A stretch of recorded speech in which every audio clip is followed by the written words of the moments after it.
We've been moving through these archetypes one quadrant at a time. We finished the Change the World quadrant, which includes the hero, the magician, and the rebel. 3 different ways brands force the world to move ahead. Now we shift. Different motivational engine, different emotional contract, different job in the patron's life. Today, we're inside the foster belonging quadrant, and we're cracking open the archetype that so many creatives and brand leaders just get wrong. It's the Jester. Foster belonging is the social side of the archetype wheel. It's the quadrant that runs on connection. 3 archetypes live here, and each one delivers belonging through a different psychological door. The lover discovers belonging through intimacy and emotional depth.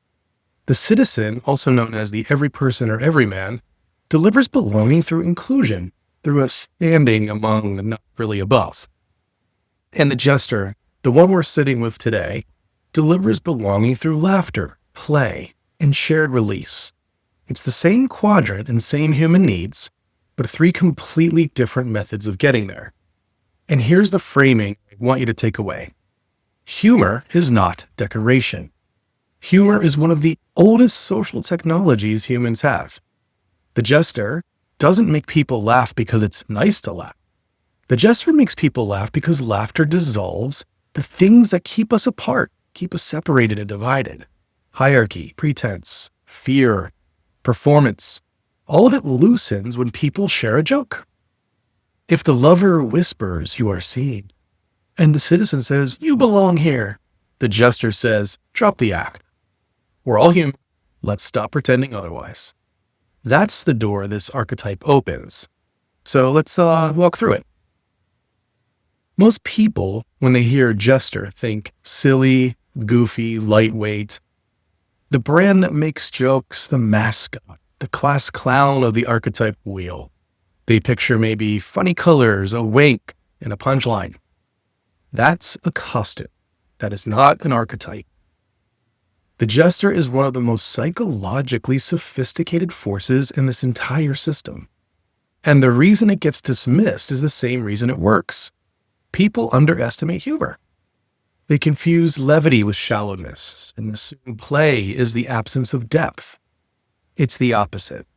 Play is depth in a Trojan horse. Humor is not decoration. Humor is disruption wrapped with permission. Look at anthropology. Every culture in human history has produced a trickster figure. Loki in Norse mythology, Eshu in Yoruba tradition, Coyote, Native American storytelling. The court jester in medieval Europe, the only person in the room who could mock the king without losing their head. Claude Levi-Strauss, the structural anthropologist, argued that tricksters exist because every society needs a figure who can hold contradiction without collapsing. Someone who can say the thing no one else is allowed to say. Someone who can expose the gap between who we claim to be and who we actually are. That's not a clown. That's a mirror. The neuroscience confirms it. Robert Provine spent his career studying laughter. He found something most people don't realize. Laughter is not primarily a response to comedy. Laughter is a social bonding mechanism. People laugh 30 times more often in groups than when alone. Shared laughter synchronizes emotional states. It lowers psychological defenses. It creates immediate trust. It is, biologically, one of the fastest ways humans signal we're safe with each other. The Jester archetype is built on that hardwired truth. It uses humor as connective tissue. Now, here's the quadrant link. The foster belonging quadrant is about emotional environments where people feel valued, seen, and welcomed. The Jester sharpens that motivation to a very specific psychological mechanism. Belonging through dropped pretense. Think about what humor actually does in a room. Hierarchy disappears, ego softens, the pressure to perform, to be composed and impressive and appropriate, relaxes. The Jester gives people permission to be human without rehearsing the human they think they're supposed to be. That's not surface level as much as it is the deepest kind of belonging there is. Not really tribal belonging, but more like human belonging. Freud called this relief theory the idea that humor functions as emotional release. Modern research called benign violation theory, where humor arises when something violates expectations without causing harm. Different languages, same insight really. The Jester archetype operates in that exact territory, the place where the expected is gently broken so that something more honest can come through. This is why the Jester is motivated by 5 things, and all 5 of these matter. Because if your brand only chases one of them, you've got a comedic brand, not really a brand driven by the power of the Jester archetype. So the first of these 5 is connection. The Jester wants people to drop their guard so they can engage authentically. The second is truth. Humor reveals what seriousness hides. The Jester says the thing everyone is thinking. Third is liberation. The Jester releases people from rigid norms, social pressure, and emotional weight. Fourth is joy, not as cheerfulness, but as a strategic emotional state that builds resilience and bonds. And the fifth one is inclusivity. The Jester rejects elitism. It wants more people in, not fewer. Connection plus truth plus liberation plus joy plus inclusivity, all 5. That is the engine, the psychological driver. Anyone can crack a joke. A Jester brand uses humor to do something, to dissolve, to reveal, to free, to bond. So here's your operative line. The Jester is not silly. The Jester is brave. They say what others can't. They mock what others take too seriously. They reveal what others avoid, and they do it in a way that brings people closer instead of pushing them apart. That's the power of the Jester archetype. When a Jester brand is operating well, it brings 5 distinct strengths to the table. These aren't soft strengths. They are competitive advantages for any brand. The first one is joyful atmosphere. Jester brands inject energy into categories that are weighed down by seriousness, competition, or routine. And here's the thing, the joy is memorable. Customers remember the brand that made them laugh, even briefly. That moment becomes an emotional anchor that lifts brand recall and strengthens preference. In categories built on stress, let's say travel, healthcare, finance, dining at peak hours, joy is operational gold. It changes the customer's emotional state. It turns a forgettable interaction into a moment they actually want to repeat. The second strength is creativity unleashed. Jester brands embrace creativity without constraint. They are unafraid of color, metaphor, narrative, experimentation, all of it. As a result, their campaigns and brand moments feel fresh, original, unexpected. Internally, this matters even more. A culture that encourages play reduces fear. Teams take bigger creative swings. Talent, who want to bring something with personality, instead of corporate sameness, show up to work for these brands. Creativity becomes a recruiting advantage and a differentiation engine at the same time. The third strength for Jester brands is social glue. Humor is inherently social. Shared laughter creates immediate bonds. So Jester brands generate something most brands can't buy: virality through emotional resonance.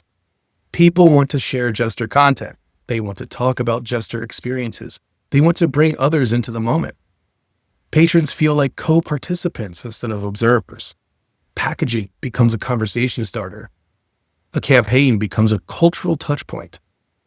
The brand stops being something people consume and starts being something people share. The fourth strength for Jester brands is stress relief, and who doesn't need that? Jester brands reduce emotional pressure. When a customer laughs or a consumer laughs, they're physiologically lighter. Defenses drop, openness goes up, satisfaction climbs. In stress-heavy industries, this isn't a nice-to-have, it's really an operational asset. The Jester brand changes how the customer feels before, during, and after the interaction. That shift compounds over time into preference and, of course, loyalty. And the fifth strength here is perspective alteration. This one is really underrated. Jester brands shift how people see things. Humor exposes absurdity. Play reframes seriousness. When a brand reframes a frustration through humor, the frustration shrinks.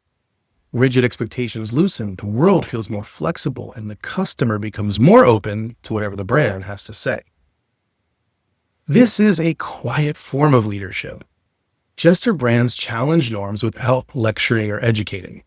They critique categories without grandstanding. They reveal truth through humor.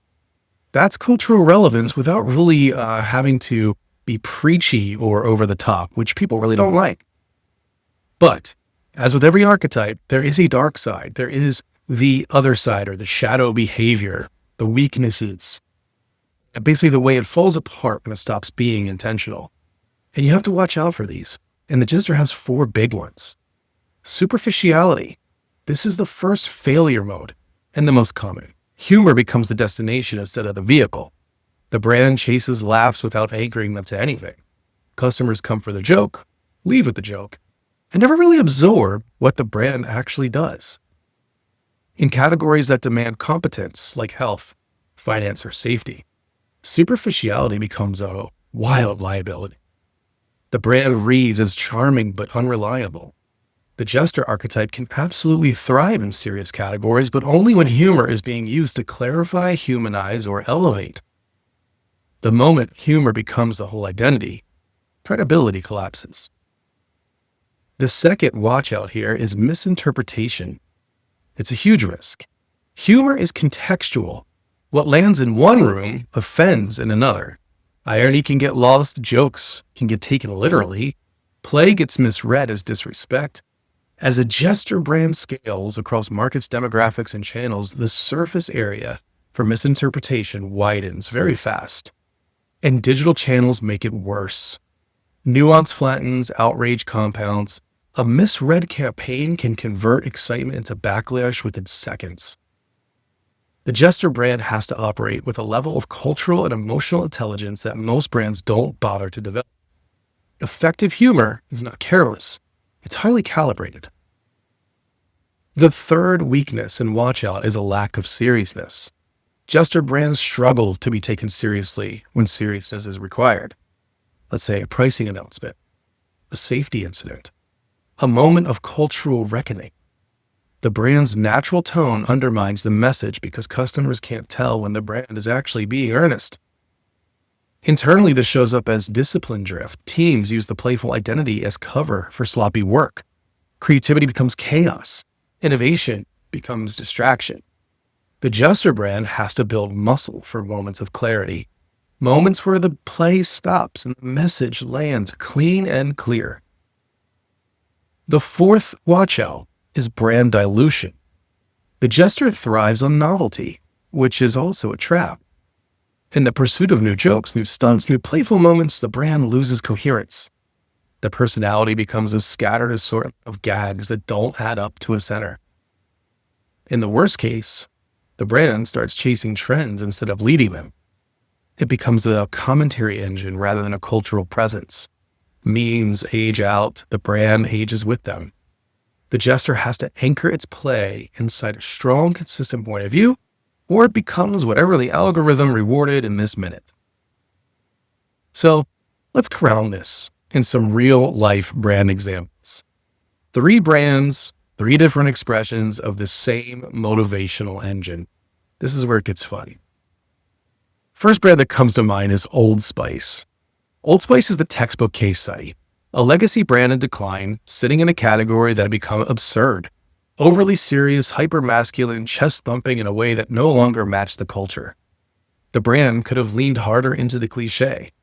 Instead, it picked up the Jester archetype and used it to expose the absurdity of its own category. And that's the Jester basically at its most strategic. The humor wasn't decorative. It was a truth-telling device. By exaggerating masculinity to a ridiculous degree, Old Spice held up a mirror to what the entire category had become.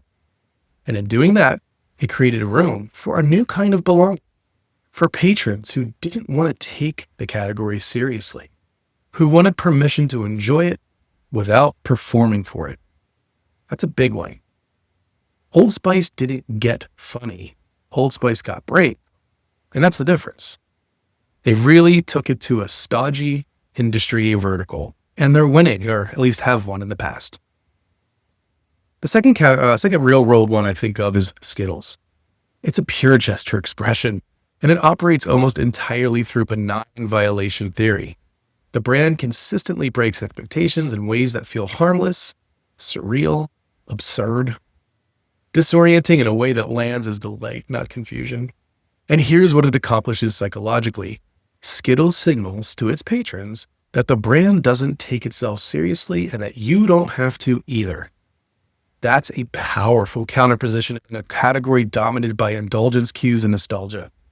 Skittles invites people into a shared joke. The product becomes a participation token in that joke. That's how Skittles builds loyalty in a category most people barely think about. Let's hop over to golf, a very stodgy vertical. And there's a brand called Loudmouth. Loudmouth lives in fashion, specifically golf and lifestyle apparel. And it uses bold patterns, maximalist design, and irreverent messaging to stand against a category built on restraint, stodginess, arrogance. The aesthetic is the strategy. Wearing Loudmouth is a statement. It says, I'm not taking this seriously and I'm okay with that. That is huge Jester energy right there. Loudmouth uses visual play to liberate patrons from social rigidity.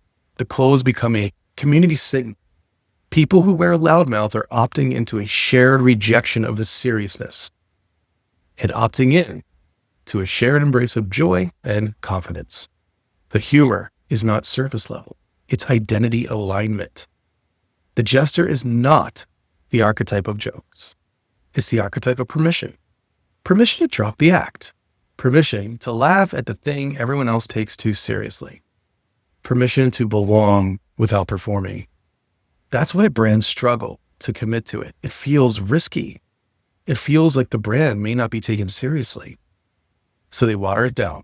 They put a wink in a campaign and call themselves playful. They sprinkle humor around a brand that's actually built on something else. That is not the Jester archetype in action. That is a serious brand wearing a costume.